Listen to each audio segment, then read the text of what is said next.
Hello, everybody. We're back again to finish up. And doesn't really matter what I say right now because it'll probably get edited out in terms of splicing all of this together. But in any case, we are back for the 9 and 10 sections that Rhonda and I are doing that end up going mostly before the sections where Leslie and I were speaking. Don't know if we're going to need transitions yet. We're going to have to deal with that. Meanwhile, number 81. This is section 9, global and non-Western dimensions. So I don't know how deep that this is going to go. Not deep enough, in my opinion, because we're moving into an area where probably we don't have the background knowledge to have super intelligent discussions about it, but we'll see. 81. Ubuntu philosophy, I am because we are, grounds justice and communal interdependence. Individual rights are intelligible only within relational networks. I wish that Marx had done more of that to connect things up, but Marx was coming up with the communal idea from a Western perspective, which means fighting against that individual and fighting against that just desserts and fighting against the so-called meritocracy that they had installed both. Whereas the Ubuntus, that was their native philosophy. So I imagine there was more buy-in and less fighting or discussion about it. 82. Oh, did you want to say anything? Sorry. No, I didn't have anything to add. Confucian justice, Yi, emphasizes role-based obligations and social harmony over individual entitlement, a fundamentally relational framework. Why do those two sound so different? It's the obligation versus interdependence. Even though it may come from that same place, it feels different to me. Right. Uh-huh. Right. Now, granted that that's the way that this was worded, but there's a difference between being part of a group and doing the things that make the group flow and being told this is your role and you have to do this to make the group flow, I guess. Because if we're talking about liberty and freedom, do you have the freedom to choose your place in the group? No. Yeah. Do you have freedom of all the roles that make this group work? Do you have the freedom to choose the roles in kind of a two-spirit sense, or who you are inside sense? Or are you allowed to even develop a who you are inside? Or are you just born because you have a vagina, or because you have a penis, or because you are born with an oddity of some kind, or because you're disabled, or because you're intelligent? Are you put into a situation? Because to me, the communal, that makes a huge difference. And maybe that's because I was raised in America where the individual is so important. Maybe it's because I fought so hard to develop my own individual self. I don't know.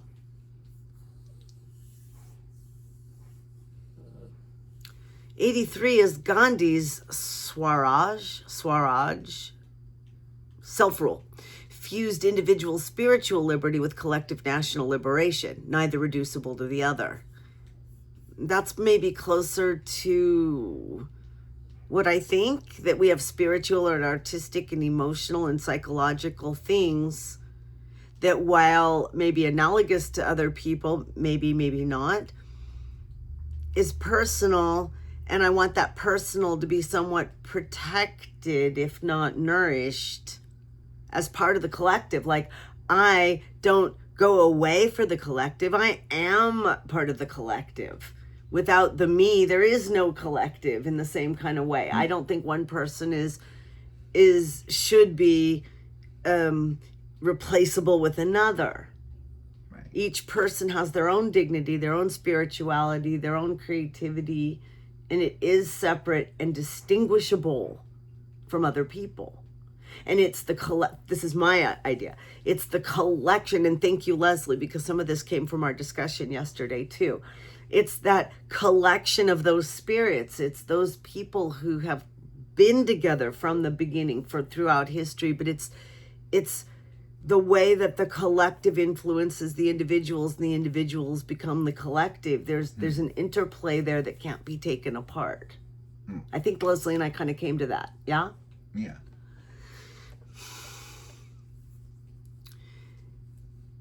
84, Buddhist frameworks locate the root of injustice in attachment and ignorance. Liberation, nirvana, is freedom from craving, not from external constraint. This, Leslie, is what you were talking about, I believe, when you were talking about all the domination you experienced in your spirit and your choices, and you're having to find yourself and having that control of yourself to stay in the lane that you've created for yourself. I hope I said that correctly. That the idea is, how did I see that? The idea is the internal, I guess, is what I was getting at here. That the internal, and then the Buddhist idea kind of connects it with what I needed to do to be not attached to my mother, not fight against her, not be subsumed, but to simply be not attached. Now let me go back to this and get away from us. Buddhist frameworks locate the root of injustice in attachment and ignorance. Liberation, nirvana, is freedom from craving, not from external constraint. So where that connected with me, with Leslie and myself, had to do more with the internal versus the external. But the idea of not being attached. Well, you know, in the practical, not the philosophical or spiritual, but in the practical, the idea of not being attached to the billionaires. Like, obviously, we're using all their tech and equipment, and I think a long-term plan is going to be to have more grassroots, more have tech for the people, Right. into AI for the people, and have things that are so common that people have made for themselves, that people can do for themselves. You can get the components and build a something. It might mean we have to learn to use different materials and different energy sources to do it.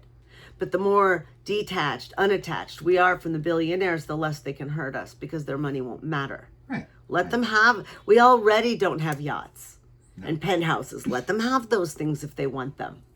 But we don't have to sell them land, and we don't have to buy their things, and we don't have to fuel it ourselves any more than necessary. So I think that a long-term liberation, if you'll pardon the use of the idea of liberty in this segment, would be to not depend on them and to thrive, absolutely thrive, without their money and without their attention. Exactly. Model that on Black people who had to do that, whether they were enslaved, held down, not allowed in, whatever it was. That's part of why their culture is so rich and sweet, because when they were kept out of all these places, they said, that's nice, and created life and created culture. That's why there are separate communities, like in Bayview, where everything is exactly the way it's supposed to be and just perfectly fine. Does that mean it's okay to keep people out of spaces? No. But does it mean that oppressed people should be allowed to create their own spaces that don't get burned and pillaged? Yes. Moving back. 85. Indigenous sovereignty movements assert collective rights to land, culture, and self-determination that exceed Western individual rights frameworks. I have nothing to add to that statement except this. My idea that all counties in this country should be controlled by Indigenous people, and all land management should be controlled by Indigenous people. For right now, we have our towns and we have our cities, and I have opinions about that. But again, it's long-term plans, because you can't just move millions of people, even if you wanted to, which I do not. It's like saying we should have better gun laws, and people go, oh my God, they're going to come for the guns. No, it doesn't work that way. It's not that simple. So I think, though, that if we were to look forward 100 years, that all land management should be indigenously run. Indigenous values, Indigenous culture, Indigenous rules, Indigenous moccasins, soft walking and stewarding the land. No, they don't have to wear moccasins. I wasn't meaning that to be rude. I was using that as a metaphor. But my purpose about the counties is that counties are about all of the land, and it would be extremely useful if they were in charge of counties and county services, and making sure that all of the people and all of the land in the counties had what they needed. And it's a different perspective, very collective, and let capitalists do their thing in their lane. You know how there's a federalist society where the that's a wrong phrase to be using. How we have federalism, that's really what I meant to say, because we have the federal government, we also have states, and they have their own lanes to be in. I sort of see that within each state you've got the land management as opposed to the cities and towns and the councils. And so what you essentially have there is a type of federalism as well. Statism. It's not right, but Right. whatever the analogous word might be, if there is such a thing. Moving on, 86, Latin American liberation theology reframed justice as the preferential option for the poor. Distributive justice with explicit theological grounding. And that's where you're going to see the Catholicism of Latin America being different from white Catholicism. Literally this. That's what it just said. But liberation theology, it's where the indigenous people, sure, they embraced the Catholicism and stuff, but the white-based Catholicism that put them as peons and the white people as gathering all the riches and taking it back to Europe just wasn't working for people. No. Having all these white deities and white saints, all this is probably very dull. So it evolved and worked for their people. And so their Catholicism does seem different. That's what it seemed like to me touring Mexico. I don't have the depth for this, being neither Catholic nor even Christian nor even following Jewish roots nor anything like that. My spirituality is quite different, but I'm interested, especially where non-white people take the ideas and enculturate it. Bring it into their culture, and then it gives you a way of seeing things through other people's eyes. Right. Yeah. But anyway, the idea of distributive justice with explicit theological grounding. Because the idea that Jesus the Christ wants you to help the poor, I don't know where they got that idea. Yeah, right.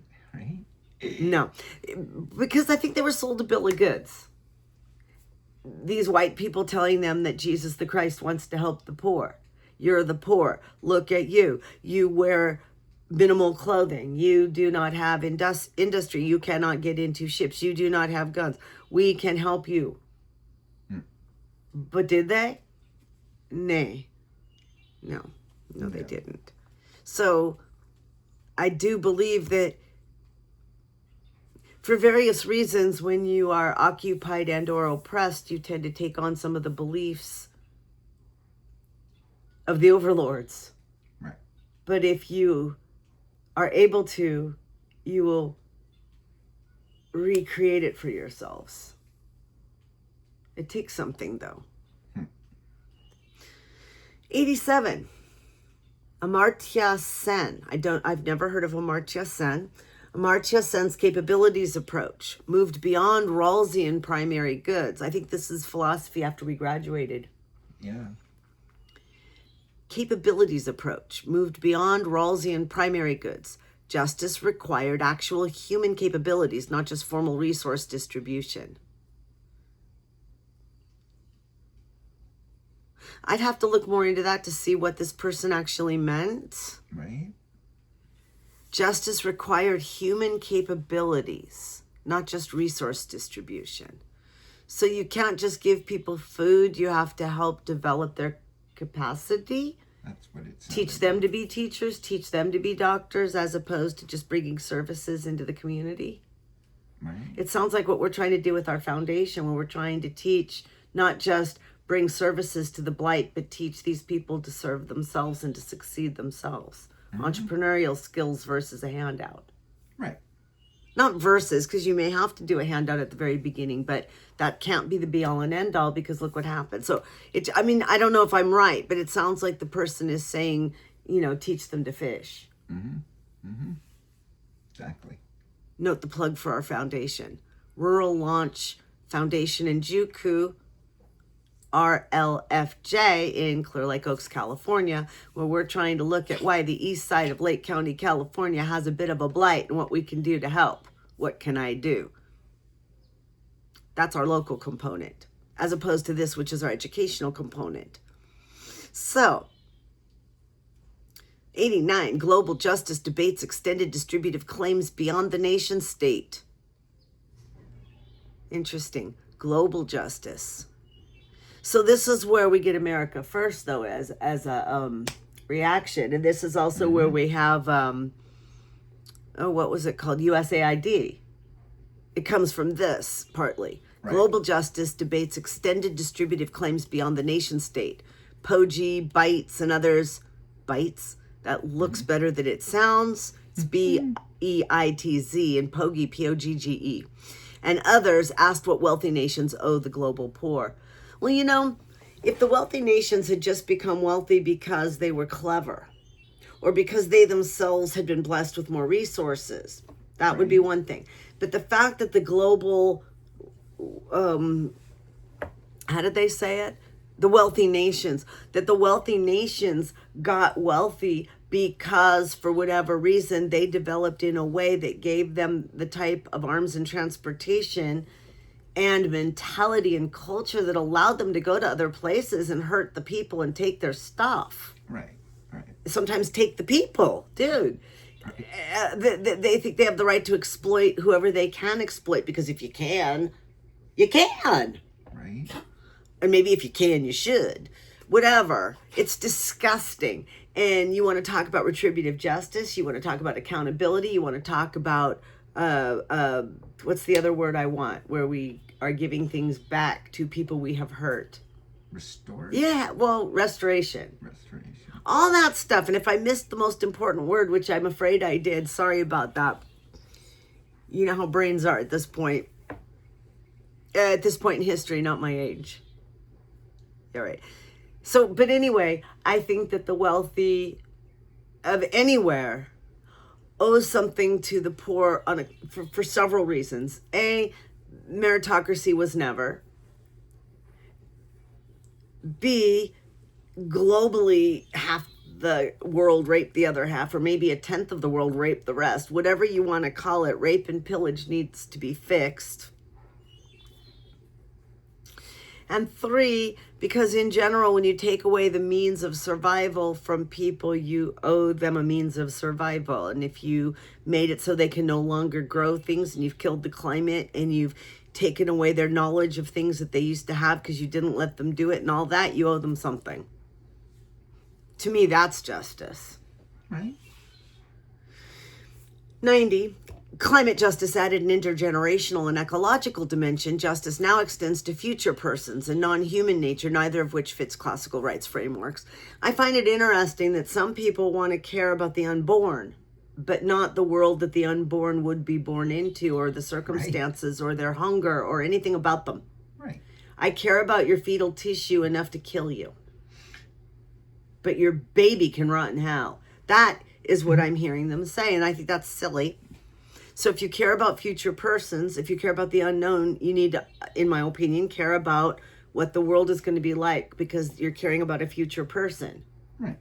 If you're caring about a clump of cells, stick it in your ear. You probably don't want people to remove tumors either.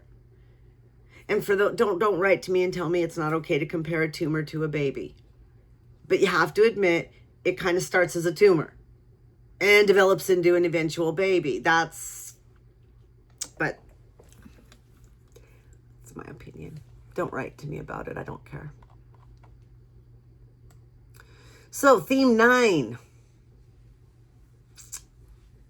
I'm going to go all the way down here because I have an idea for editing later. So the question that Leslie and I had our discussion about mostly was, are the rules of justice the same for everyone everywhere, or do they depend on the culture? And we kind of came to the conclusion that rules come from culture. You can't really separate it, and yet there ought to be things that we can find that are universal. But the more we dug, the more we could find exceptions and the complexities, and it became very difficult. Other than the fact that wholesale slaughter of people is probably not okay anywhere at any time, unless it's someone else. Mm-hmm. You see what I mean? Right.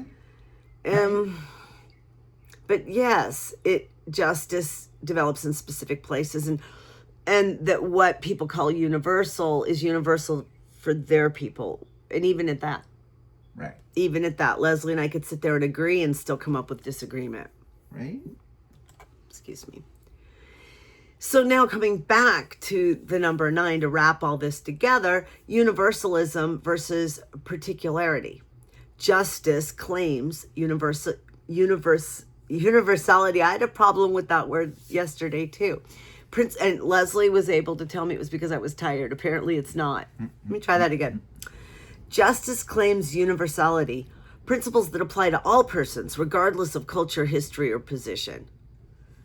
Well, but remember, justice is a waffle word, so you can't say that justice claims that. You can really say that many people claim that justice ought to be. Right. But every actual justice system is particular, embedded in specific laws, institutions, traditions, and power relations. It has to be. Non-Western, indigenous, and communitarian frameworks expose how much of what passes for universal justice is Western, modern, and liberal in disguise. Or conservative. I understand the way I think they're using the word liberal, and it's a very philosophical French kind of definition of liberal, but it's taken on new shades now, and I don't think it's an appropriate word. No. I think modern captures a little more of what they're trying to get at, and even then it isn't really modern. It's modern and liberal in the 1980s sense of modern and liberal. The challenge is not to abandon universalism. That forfeits too much in the waffle world, but to hold it honestly, aware of its origins and the exclusions built into its history. So, kind of in conclusion, this is where Leslie and I were leaving off. Nothing. You cannot create a utopia. We went back to that kind of an analogy. Right. Because A, as she pointed out, not everybody's going to agree with you that that's utopia. And as I pointed out, your kids aren't going to like it anyway. And they're going to change it. Right. So now we're going to come to a conclusion. The final 10 points, the synthesis, where the arc leads. The overall trajectory is real, but not teleological. There is no guarantee the arc bends toward justice. Each gain has been fought for and can be reversed.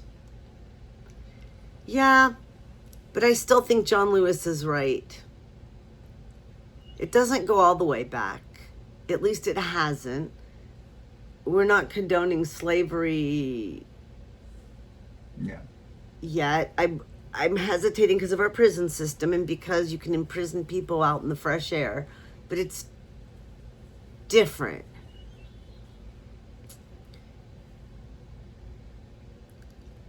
We're not going back necessarily to a feudal system. We're not going back to debt prisons yet. I don't know, but I'm just saying that I don't know. It does seem like you can take one step forward and 2 steps back. Right? But is that true in everyone's mind? Are the backslides permanent? Is it, we have libraries, I don't know. 92, liberty and justice remain in productive tension. Maximum negative liberty tends to generate substantive inequality. Strong distributive justice tends to constrain the individual freedom. We've talked about that, all of us, too. Mm-hmm. You want to be able to keep the things that you've come to believe are yours. You don't want a tree cut down that you look at out the window even. That's not my tree, but it's kind of my tree. Right. But I sure don't want somebody to come and cut down the tree that's my tree right there. No. And yet, is any of it mine? Even the view, is any of it mine? Well, again, that's going to depend on who you ask. That's right. If somebody buys that property over there and cuts down that tree, I've got nothing legal to say about it, but I do have something spiritual to feel about it. I'm certainly free to not like it. Right. I'm even free to complain around here generally, or I have been. Mm-hmm.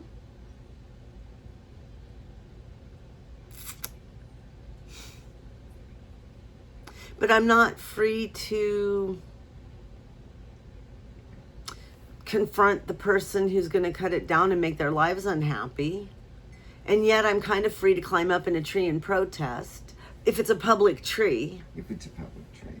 Right. See, we've made things so complicated, and I'm not saying it's wrong, but philosophy, by parsing everything into its little sections and defining each little thing, has complicated our thinking a lot. Mm-hmm. In some ways, that's good, I guess. But boy, it makes it really hard to solve problems and figure out whose needs get to be met. That's right. Because that's kind of what we're talking about. We haven't really talked yet about weighing needs. Like, No. does your need to be a sadist outweigh my need to have food? All right, let me rephrase that. Does your need to hang on to all of your money outweigh my need to eat? Does your need to hang on to all of your money outweigh my need to get medical care? So we haven't really talked about that. It's not just who, but what. Mm-hmm. Well, I maybe we have talked about that, but I just think these things are important. But the whole concept that how are you really free if you're hungry? Right. But see, if rich people keep people hungry, then they also keep control of those people's, whatever money and influence those people do get. So you get poor people to vote for you because you promise to feed them, but you don't quite. So then they're still hungry and they keep looking for someone to feed them, and you promise to feed them. I feel like that's what capitalism kind of does. On the other hand, the way socialism has been run, I think that's what they've done too. If you control education and food and the utilities and the energy, and you control all that, don't you control people? That's it. So we have to do it ourselves. We have to educate ourselves. We have to find our own ways of generating solar and wind power. We need to communicate amongst ourselves. We need to, you know what they get us by though, are the rare raw materials that we would need to do some of these things. Like, how do we all have phones? How would we get phones? So how do we communicate with each other without the raw materials that they can tariff the hell out of and blah, blah, blah, blah, blah, blah, blah, blah, blah. Exactly. But I think that's the we have to be able to analyze things to their origins and solve the actual problems and not just laugh at and yell at each other. The issue is we're dependent upon things that they've gotten us dependent upon so that they can get our money for those things so that they can have the life of Riley that we could have if we weren't spending our money on these things. There you go. We need to learn how to function at a local, low-tech level. That's it. We can do that. It doesn't mean we don't know the high tech. It doesn't mean we don't use it. It doesn't mean that we are not global. It doesn't mean that we're uninformed. It means that we need to be able to function without giving money to billionaires, period. That's all I'm talking about. How do we function without giving our money to them? Right. It's going to take time because they've gotten us addicted to them. Exactly.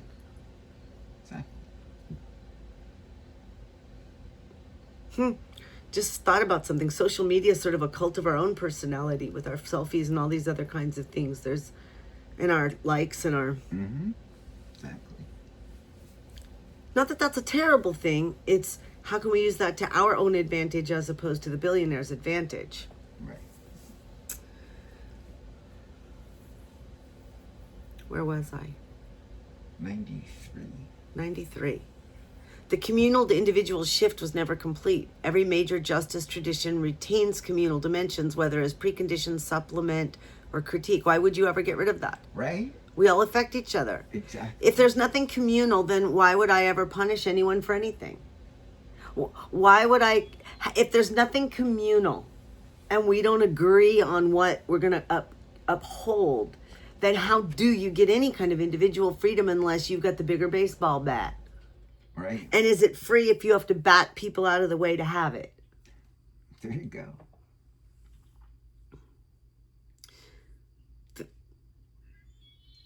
You can't have a communal to individual shift. That's what Marx was trying to say. An individual shift means that the quote unquote capitalists, the rich people, the strong people win. He says that's not going to ever last forever. People are going to complain about it. So, of course, you don't have a complete shift. No. All right. Rights language, 94, is now the global vocabulary of justice claims, but it's contested at every level. Which rights for whom? Enforceable by what mechanisms? I have nothing to add to that. No. Procedural justice without substantive equality reproduces hierarchy. The 20th century's central lesson still contested in the 21st. Yeah, sure. Contested by those people that have benefited from the hierarchy and the people that they have fooled and who are addicted to them. If you think that it's not because of a hierarchy, you think that these powerful men have somehow succeeded, and if you just act like them and you're tough too, that you can also be powerful and successful and rich like them, and you're fooled by that. I think that's part of what the patriarchy is how to fool men into thinking that if they boss around a woman. And see, then if women don't like that, they pull away. And then you have these men who are pissed off because they were promised this patriarchy. And I swear they think women are Rapunzel. And if they climb up her hair, they're going to be like Trump. And it doesn't work that way. Women aren't that interested in putting down their hair for mediocre men to climb up and try to be Trump. Just saying. Just saying. 96, positive liberty claims keep expanding the list of what counts as a constraint on freedom. Poverty, ignorance, structural discrimination, health deficits, with no settled stopping point. That's that slippery slope they worry about. Well, if you're going to give rights to the gay people, then you're going to have to give rights to the trans people, and pretty soon you're going to have bestiality and pedophilia. Yeah, no, because see, there's this whole morality thing and consenting adults thing and see, I know, and then people would say pedophilia and bestiality are also natural. So we can't use just the idea of natural in nature. Right. We have to be very careful about how, and that's why we have to keep doing this, and we have to define what is morality. Right.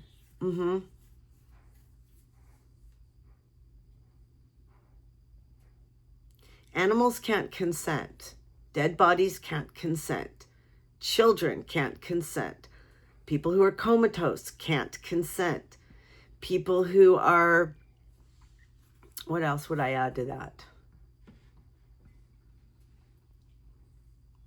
That covered a lot of it. I covered a lot of it. Drunk, incapacitated in that kind of way. Right.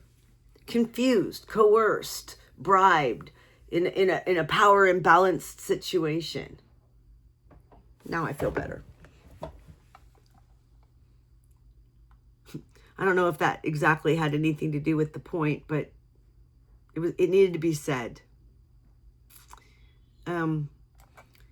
Positive liberty. The thing is, though, see, the people who are into the negative liberty, where they'd say, don't tread on me, don't touch my things, don't come at me, they see it as a positive liberty for themselves. Right. They don't see it as negative liberty, I think.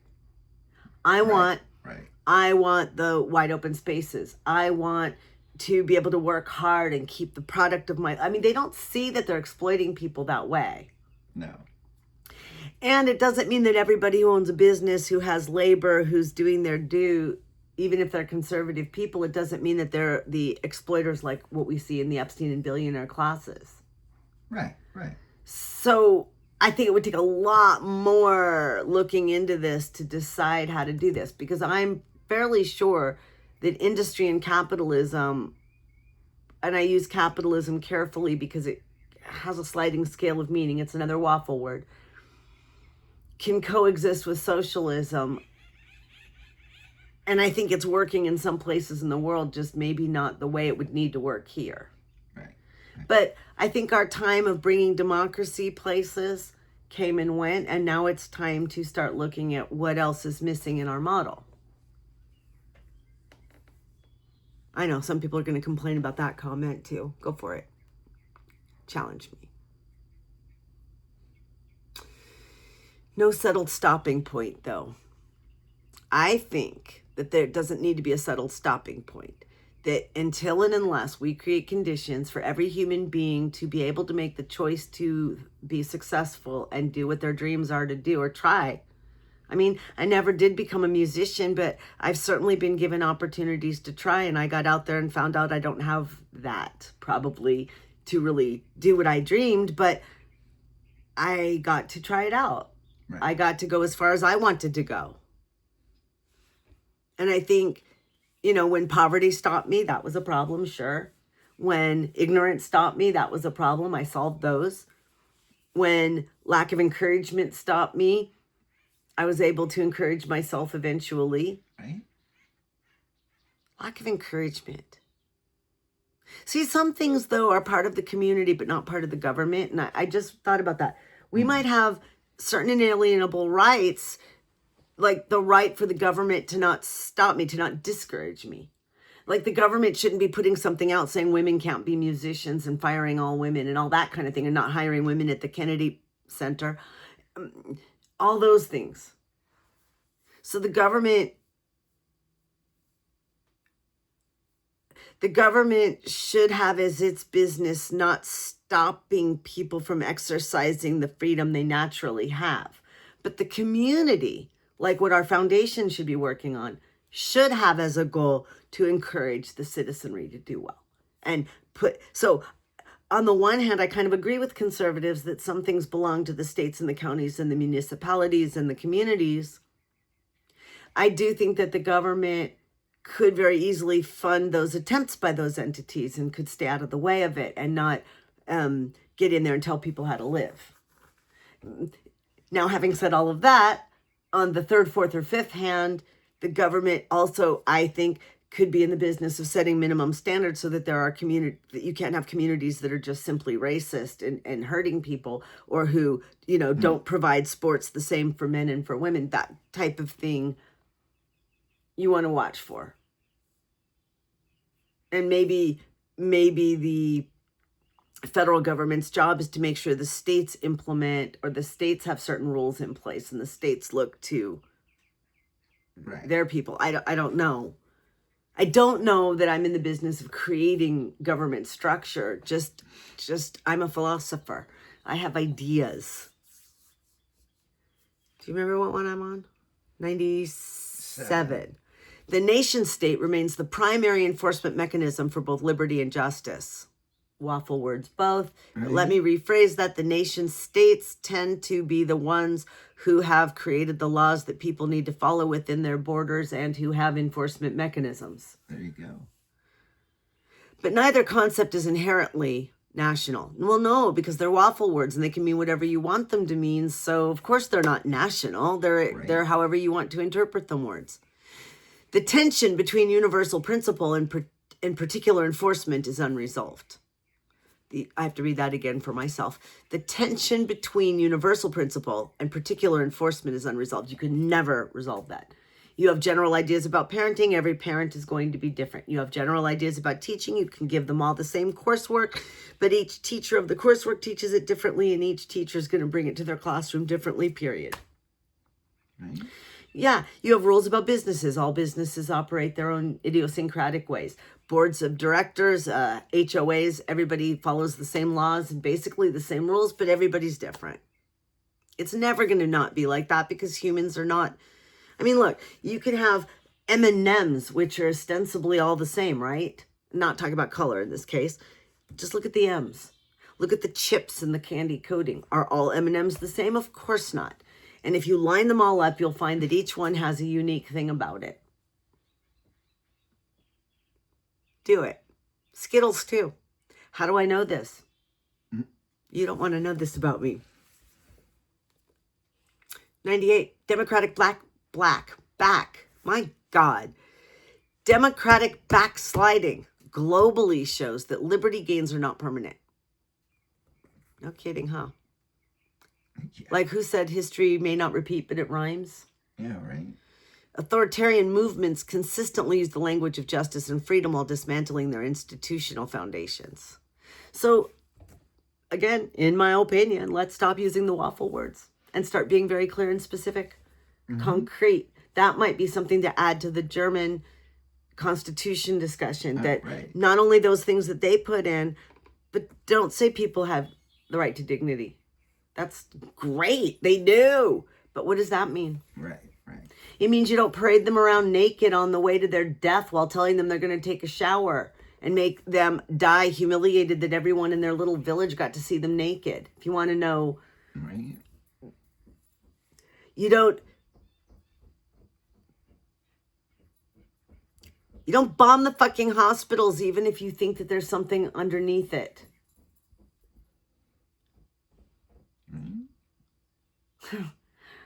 If somebody bombed the White House, they'd bomb the political target with the hospital beneath it. Is that just as bad, or is that different? Obviously it's different. I'm just saying.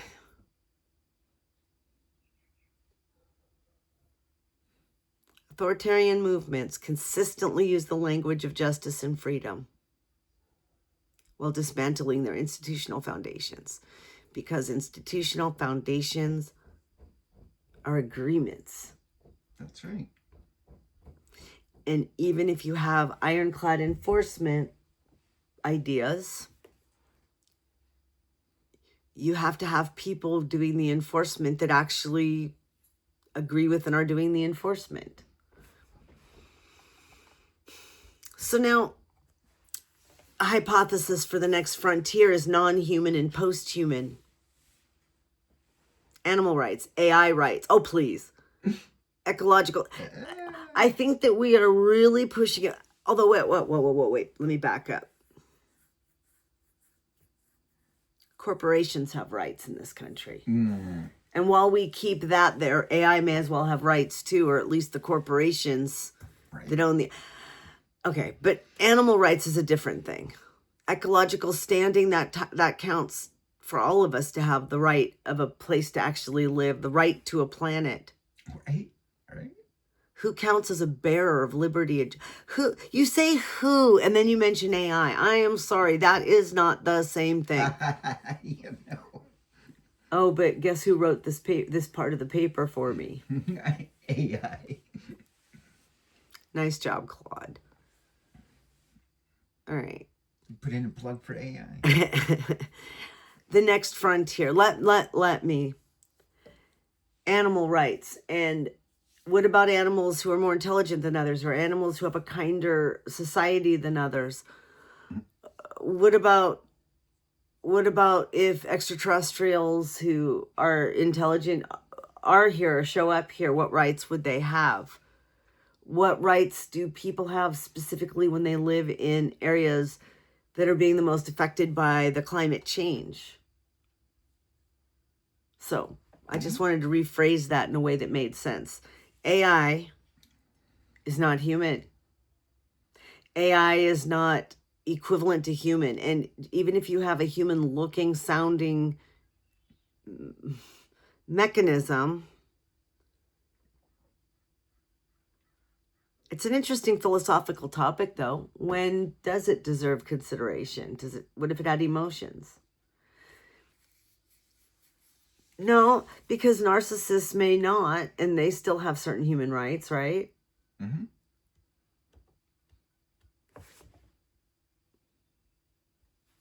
Does all human tissue have human rights? Does something... I don't want to get into that here, but if you grow... I'm doing it anyway. They're talking about growing a meat sack in a laboratory that's got human organs to harvest. Right. But no head. I think that's disgusting. Well, yeah. Wouldn't be disgusting for the people's lives that got saved. Well, no, exactly. So I don't know. It's not birthed by anyone. No. But but if you don't put a face on it, does that make it okay? I don't know. Or is it because they can't replicate the brain anyway, so you couldn't? Right. I don't know. But what if you put an AI consciousness in it? Mm. Then what? Then what? Do you have basically zombies? I don't know. I'm kind of creeped out by that whole idea, the meat sacks with the AI. Yeah, there you go. That's kind of weird. All right, 100. That is unsettling.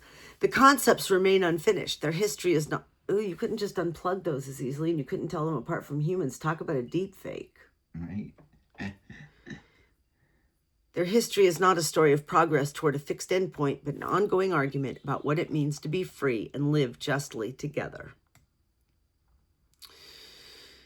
10. The unfinished argument. Well, let me go down here to this 10. The argument isn't over. Freedom and justice aren't finished ideas that philosophers figured out and politicians just need to apply. Truth. Right.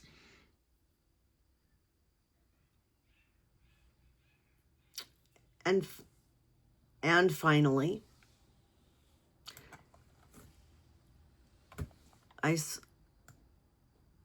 excuse me, because I was in the wrong spot. There we go. The unfinished argument. Liberty and justice are not problems philosophy has solved and politics has failed to implement. They are genuinely open questions. The concepts themselves are contested. Their scope is expanding to future generations, non-human beings, global populations, E.T., and their institutional foundations are fragile. Every generation inherits a version of the argument and is obligated to continue it.